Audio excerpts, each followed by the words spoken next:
Hello everybody, welcome back to Bootstrap Workbench. I'm still feeling a little under the weather, so we're going to go fairly low-key today. I was thinking that I haven't been on the air much since like May, and I'm ready to get back into it. Now, I did operate a little bit the other day. I actually attempted to film this video, but my brain was so foggy that I had my audio settings wrong, and I recorded all the outgoing transmissions, and nobody wants to listen to Digimodes screeching in their ears while I'm trying to talk. So let's give it another try. The first thing that I'm going to do here is I need to get cabling connected, and I should have done that before I started. Let me go do that, and then we will get moving on this, and I'll work a little bit of FT4 or FT8 for you and show you my process and how I have some of the semi-automation set up here. Be right back. Okay, I'm back. Got things pretty well set up. So the first thing I need to do here is get the gear turned on. I have my antenna connected. I normally leave all of that disconnected just to try to keep lightning out of the shack. So I'm going to fire up my MFJ 993 A, B, B tuner, and then let it talk to the radio when the radio starts up. So let's get that going. The second part. So the combination that I'm using here today is the 993 and the ICOM 7100. And of course the 7100 does not have a tuner built into it, but it's capable of talking to a tuner. So this works well as a good combo. I did used to do a lot of digital with my 7300 because it had a built-in tuner, but I've kind of set that aside for doing single sideband work now. I feel like it works a little bit better for that. Both radios work fantastic for digital and single sideband. So the next thing I'm going to do here is I'm going to start my rig control software, which is Ham Radio Deluxe. Now the computer that I'm using is not the fastest computer in the world. It's like a 7th gen i3, but I paid almost nothing for it. I found a guy locally who was selling them really, really cheap. He had a bunch, and I bought more than a few, but by the end he was selling them for like $5 or $10 a piece. They are these little Lenovo Tiny 3s, decent little machine, no RAM or hard drive in them, so I had to add all that, but they just have fairly low-powered i3 processors, so it takes them a while to get going. So Ham Radio Deluxe is up. We're waiting for the Ham Radio Deluxe logbook to load up as well, and it may have, loaded underneath. So the first thing that I like to do when I go to operate is to download from Logbook of the World, just to make sure everything is synchronized. So it'll pull everything down, and then I tell it to save to database, tell it to finish. After that, I load DXKeeper. So I have multiple layers of logging here that I try to run. I've got Ham Radio Deluxe set up to do logging, and then I also have DXKeeper running at the same time. They're all able to talk to WSJTX, Grid Tracker 2, all of that stuff. And then that way I know I have multiple copies of my log, and if something goes wrong, I'm not going to lose it. And these logs get saved periodically into my OneDrive, so there's an online copy of them as well. Now that we have this up, I'm going to go to the QSL tab, and I will sync the LOTW QSOs. When I did this the other day, it took quite a while, 10 minutes or more, because I hadn't synced it in so long because I hadn't operated. So there we go. It pulled down one. We're going to go ahead and sync our Logbook of the World QSLs now. Now we're going to do this when we get done operating, and I'll show you how it behaves a little bit differently at the end. So this is pretty standard. Says we got 3 QSLs processed, 3 log entries updated, no errors. if you get errors or warnings, they will show in this window. So we can close that out. We can go back to the Log QSOs tab, and we can see that things are looking good there. So I'll go ahead and minimize this stuff down. Now, one thing I do like to do when I first get started is tell Ham Radio Deluxe to tune, and then I watch my radio and my tuner to see if they respond, just so that I know that everything is actually communicating. Before I do that, though, yeah, okay. Okay, so the tuner says that we put out 11 watts, 10 watts. I saw the radio say we had power out. Reflected power is 0, so the SWR is pretty great here. That's a wonderful sign. So now what we'll do is I'll go ahead and load WSJTX, and also several moments later I'll start Grid Tracker 2. So the way that I have things configured here is when I complete a QSO in WSJTX, it prompts me for logging. And as soon as I enter the details, then Grid Tracker 2 picks up that information and sends it along to various other places. So it sends it to Logbook of the World, sends it to EQSL, sends it to HRD Logbook Online, and I believe I have it set up to put it into the HRD Logbook and DX Keeper. I think that's all done under Grid Tracker 2. So now that we've got this up, we can see my location here. We'll go back over to WSJTX, and we can see, so on my radio I'm showing I'm on 14.074. We can see I'm on 14.074 here, so things are synchronized.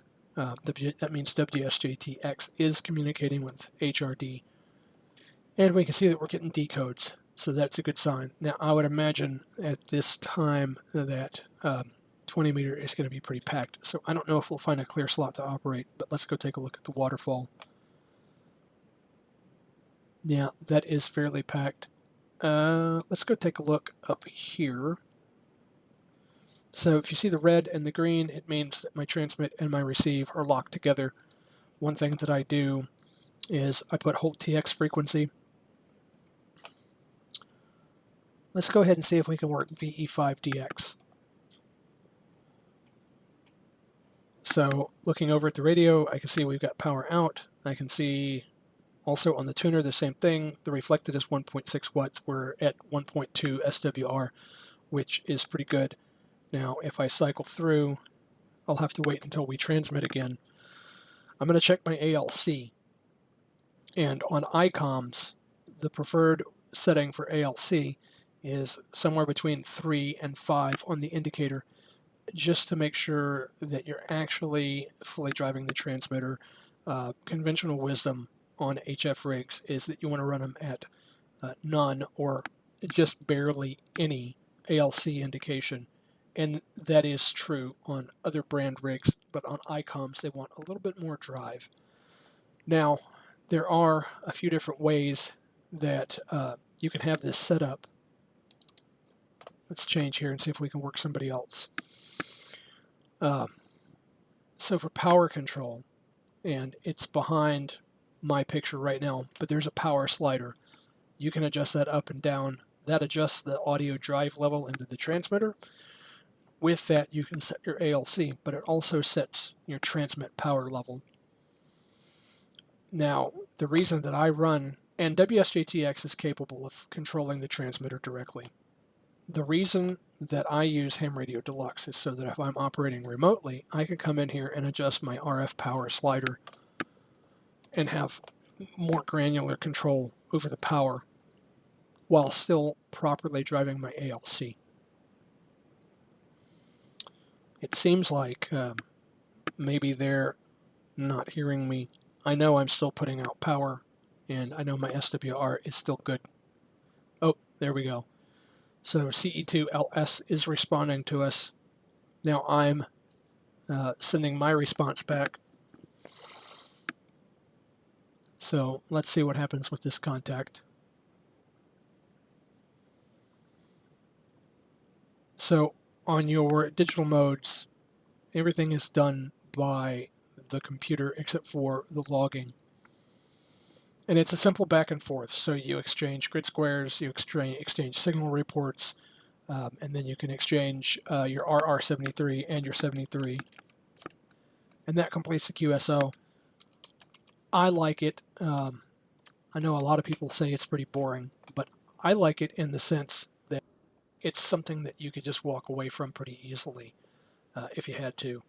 Um, and also when you're sick and you don't want to ruin your voice talking, it's pretty great for that too. Let's go ahead and see if we can work CE3TSK. I'm going to drop back over here and see if we're still clear. Yeah, and we are. We're still clear. So we'll see if we can get CE3TSK to respond.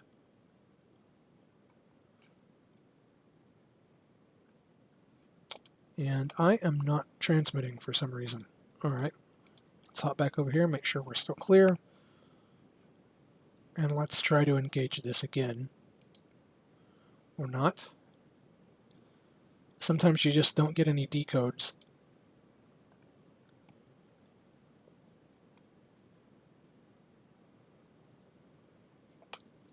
It's getting pretty close to sunset local time, so 20 may be starting to drop out a little bit.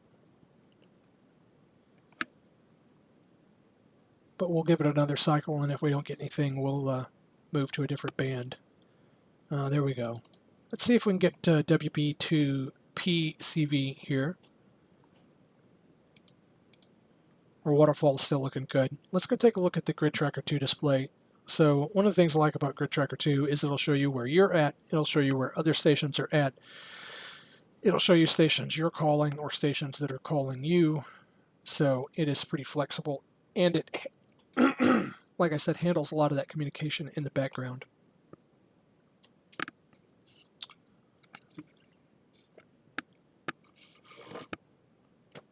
And you can see I'm already having trouble talking. If I was trying to work single sideband, it would not be fantastic. I would be struggling to even work my way through one QSO.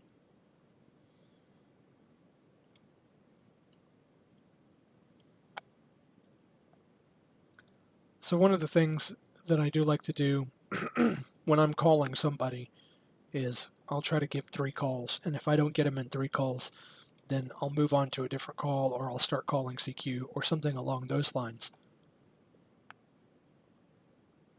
I just don't want to keep tying up a time slot, hitting somebody over and over and over that they may not be hearing me, or they may have decided not to work my station, or for whatever reason.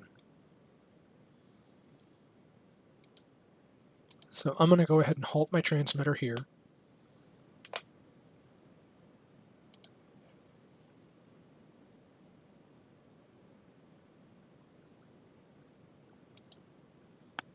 So I switched to where I'm in a call CQ now by selecting TX6. And so now I'm calling CQ.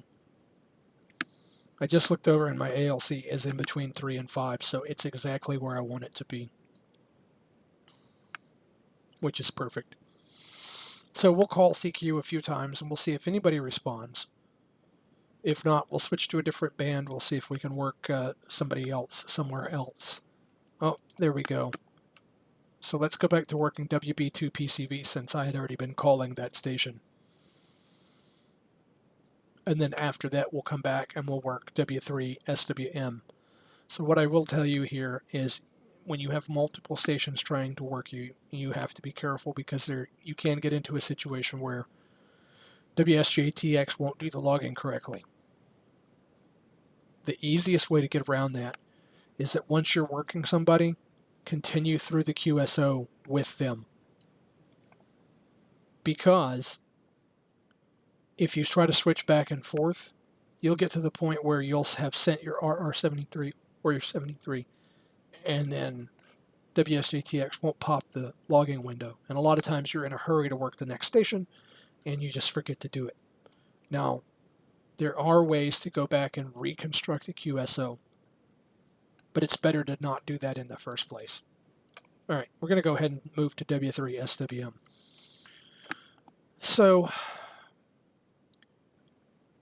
the way to go through and reconstruct a QSO is using the all.txt file. It lives in the WSJTX directory, and it is a text file that basically it logs everything that you receive or you transmit.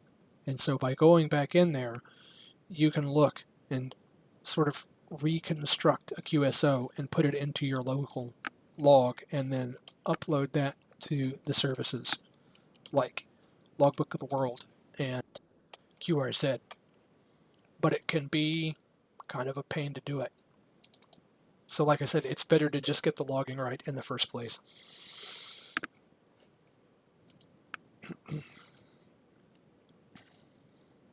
So we did get a call from WA2 HIP earlier. I'm going to see if I can return their call. We'll probably give them 2 returns, and if they don't come back, then we'll move on. So the antenna that I'm using today is a Hustler 6BTV, and the way that I have it set up is it's mounted to a post, a galvanized metal post, and it's on a DX Engineering radio plate. I've got 40 33-foot, or sorry, is it 40 or 50? It may be closer to 50. 33-foot radials going equally in all directions.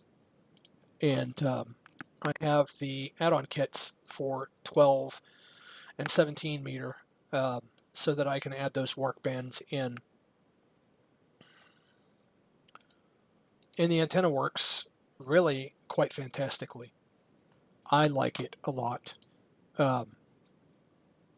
I've worked a lot of states, continents, DXCC entities with it, and when you put it over a good radio field, it works really well and gives you a low angle of radiation.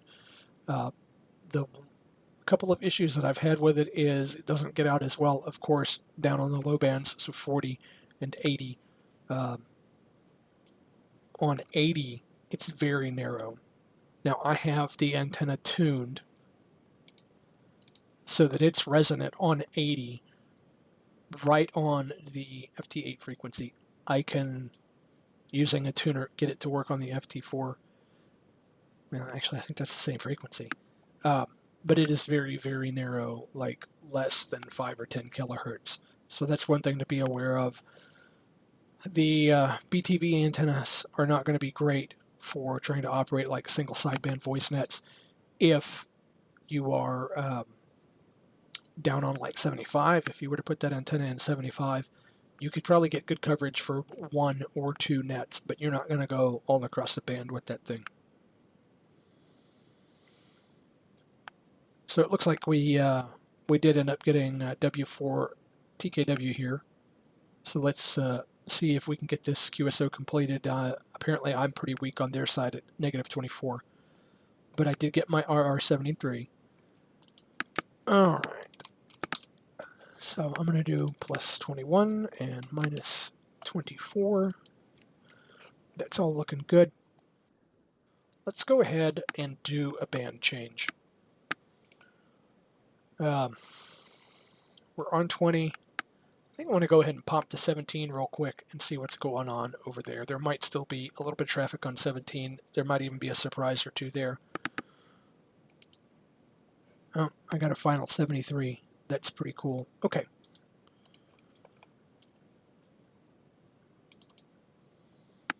All right, let's take a look and see if we're seeing anything over here. It's there's still little traffic. Now, being that it's close to Gray Line, there might be some Japanese stations out there, and maybe I could work 1 or more of those. Not seeing any Japanese stations right now, though. Now, one thing that could be a big surprise is that if you get on 17 around local sunset and you start calling CQ, actually, let me see if I can work this Costa Rica station here. Let's see here. So I'm transmitting, power level looks good, SWR looks good, ALC looks sorta okay. Sometimes you have to adjust your RF power slider up a little bit, or your audio slider to get your ALC where you want it if you do a band change.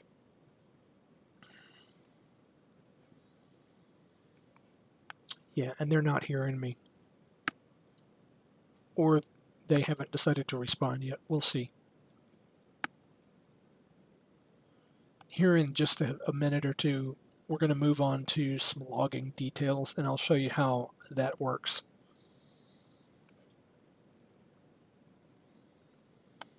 But one of the things out there that's quite the surprise is that, like I said, if you get on to, like, say, for instance, 17 around local sunset, and you start calling CQ, even if you don't see any activity on the waterfall, if you're not really hearing a lot of activity, you start calling. There are a lot of Japanese stations that monitor using things like PSK Reporter, which is a website. And they can see that a U.S. domestic station is calling. So you could be calling on what looks like an empty band, and the next thing you know, you'll end up working 15 to 20 Japanese stations in just a matter of a few minutes, 20, 30 minutes. And it can be a lot of fun if you live in a DXCC entity like the United States, where you're not really usually considered to be DX. It's kind of cool to get a pileup going like that. And a lot of times with the Japanese stations, they might be trying to work at all states, or they're county hunters. That's pretty common as well. I've gotten quite a few paper cards from operators in Japan that are trying to paper confirm a worked all counties. Now, some of that is that maybe you need to be in what's considered to be more of a rare county. My county is in Texas. It is Runnels County. There are maybe 20 amateur radio operators in Runnels County, and out of that, 10 have HF privileges. And out of that, there's not many that are active. I would say it's probably less than 5 total active stations, at least on HF. There is some VHF, UHF that goes on here, but it's your typical weather watch type stuff. Nets that are focused on incoming thunderstorms. So I'm going to go ahead and let this, oh, there we go. So we're going to return this VK's call. I was just about to move on to some logging, but just hang with me here and we'll get there pretty soon. The other thing is, after you've worked a lot of stations on FT8, you'll realize that there are some stations out there. I don't know if they're running fully automated, which you're not supposed to, or if they're just around the radio all the time, but you'll work some stations over and over and over again on various bands. AC9 HP, I think, is one of those that I've worked repeatedly, but I'll go ahead and work them again. It's fine. But they're going to go at the end of the list behind other stations that I haven't worked before. I have not worked this VK before.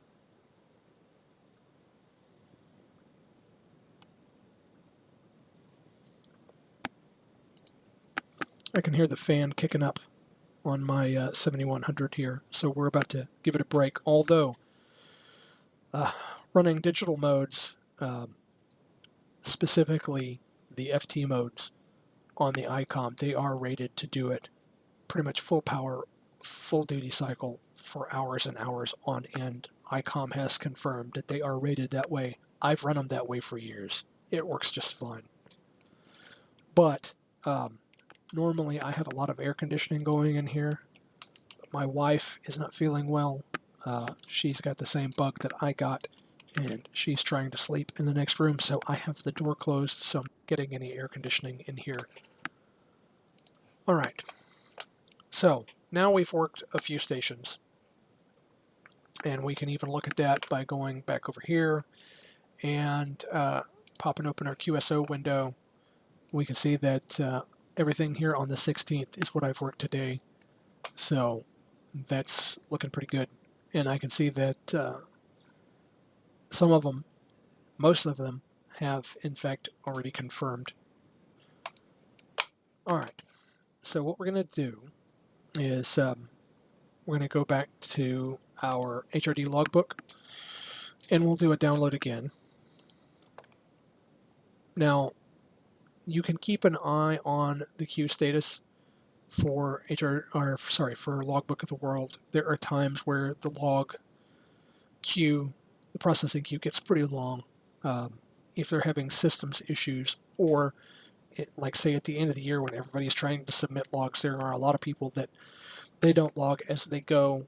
They do, but they do it locally, and they only upload it like at the end of the year, once every 2 years, once every 3 years, once every 5 years. I see that often where people don't upload their logs frequently. So we're going to go ahead and save to database. We're going to finish. We'll go over to DXKeeper, and we're going to do the same thing. So you can see here, these new ones that I've worked, they're showing in white instead of yellow, and that means that hasn't been synchronized yet. So here's where we're going to see an issue, syncing LOTW QSOs, and it says our log is currently filtered. Do we want to clear that? Yeah, we want to clear that filtering. So you hit yes, and it'll do that. Now it's going to connect and pull down those QSOs that we just worked, in the sense that it's confirming that they're in our local log and they're in Logbook of the World at the same time. So it's inspected our 8 QSOs, everything's looking good. So we're going to check for new QSLs, and we'll see if we get any errors or warnings. Sometimes you do. This time we didn't. Okay, I'm happy with that.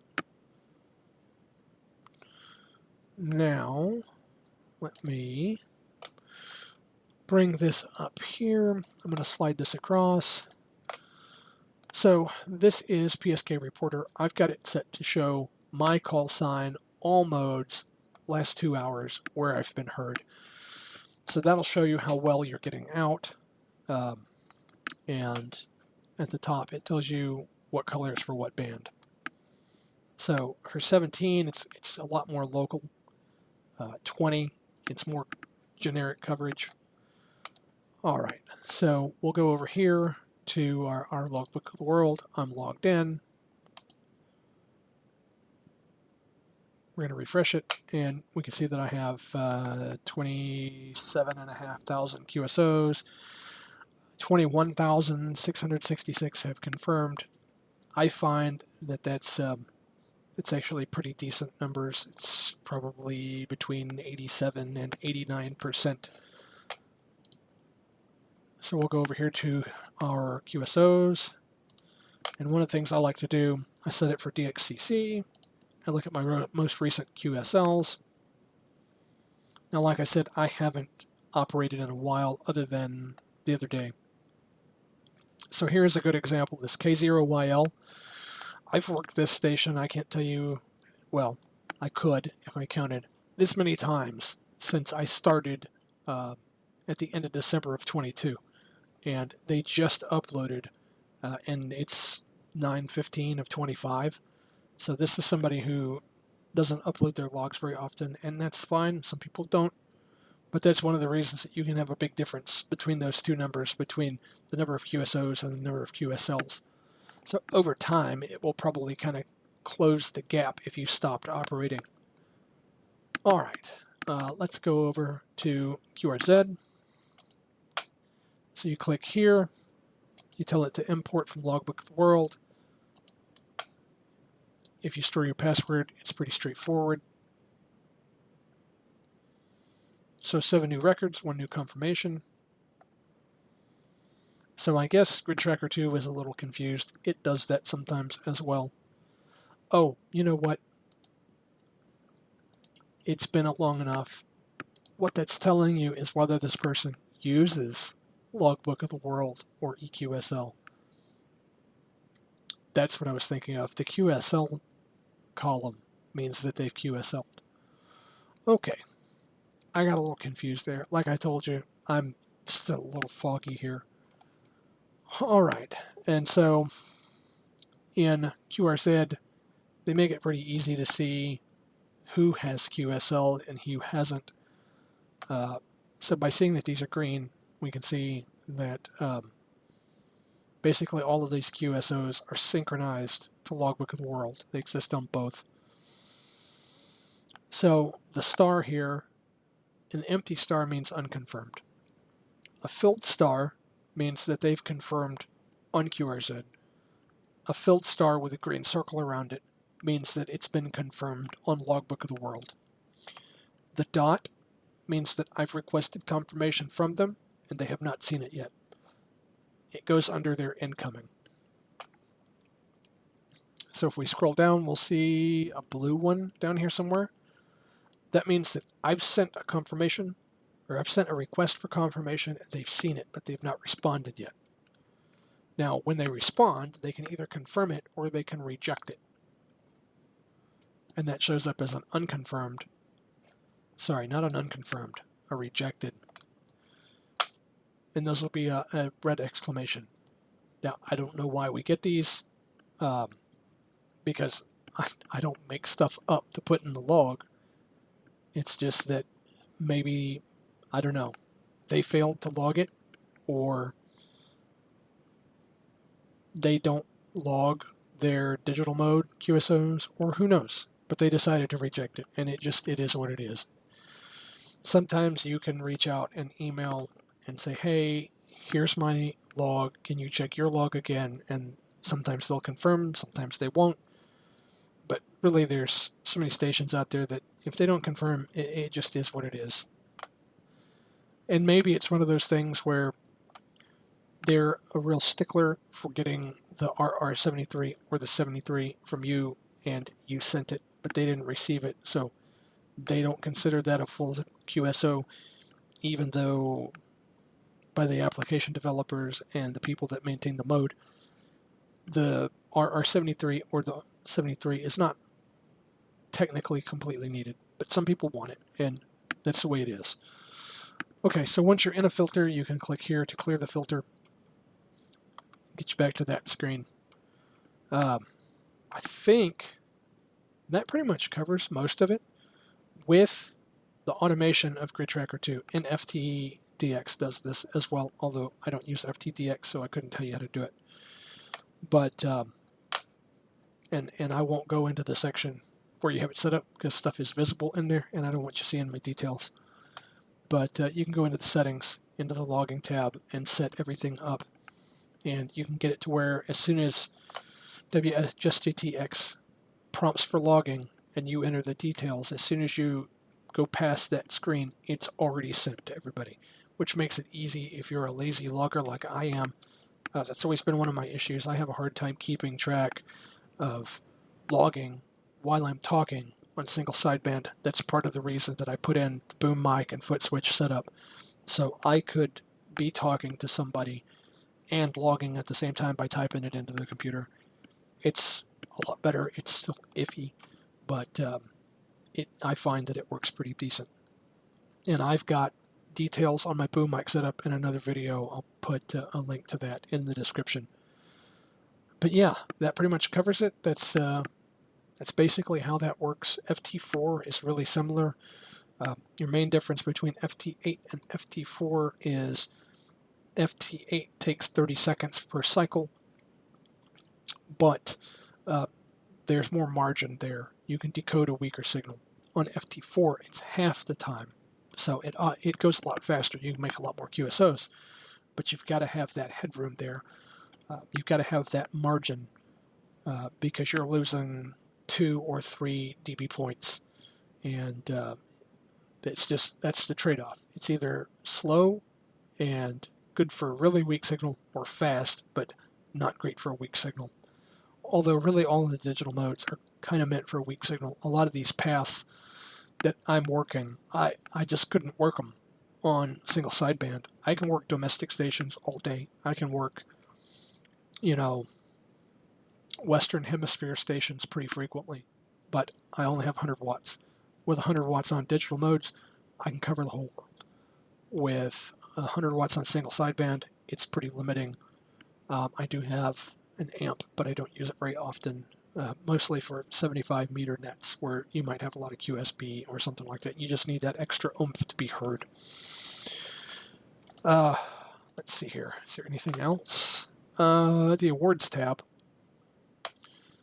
So that's one of the things about QRZ. They make it easy to see where you're at on progress for awards. Like I can click on the United States Awards, which is kind of like the Worked All States. It's their version of it.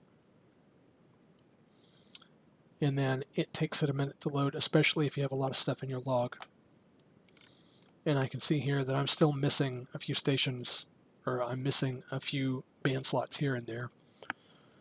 And then I've got endorsements on a lot of these bands. So I don't know if I have, I don't have any unconfirms here. So green is fully confirmed.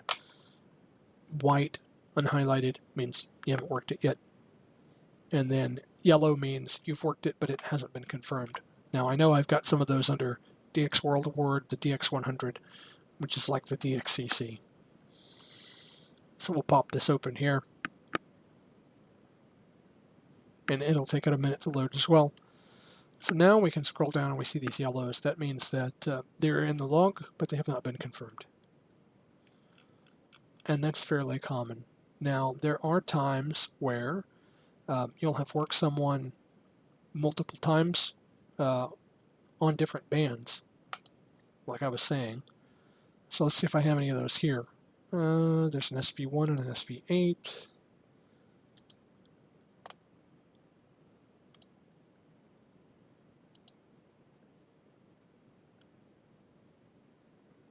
There's probably some duplicates in there, yeah. Okay, so there you go. Pretty quick way to look through that. World Continents Award is like Worked All Continents. The other thing it'll tell you is it'll tell you your most common entities. So for Worked All Continents, of course, it's North America. I'm in North America. It's super easy for me to work North American stations. And you can see here that I've worked most of the continents on most of the bands. There are still a few that I have not worked. Grid Squared Award is just basically like how many grids you've worked. United States Counties Award is like for county hunters.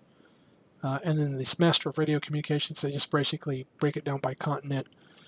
And the way that it ends up working is they want you to have worked a certain number here.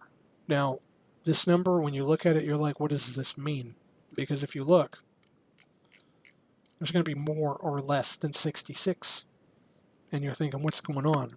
Well, to satisfy that 66, you could do it by working the slots.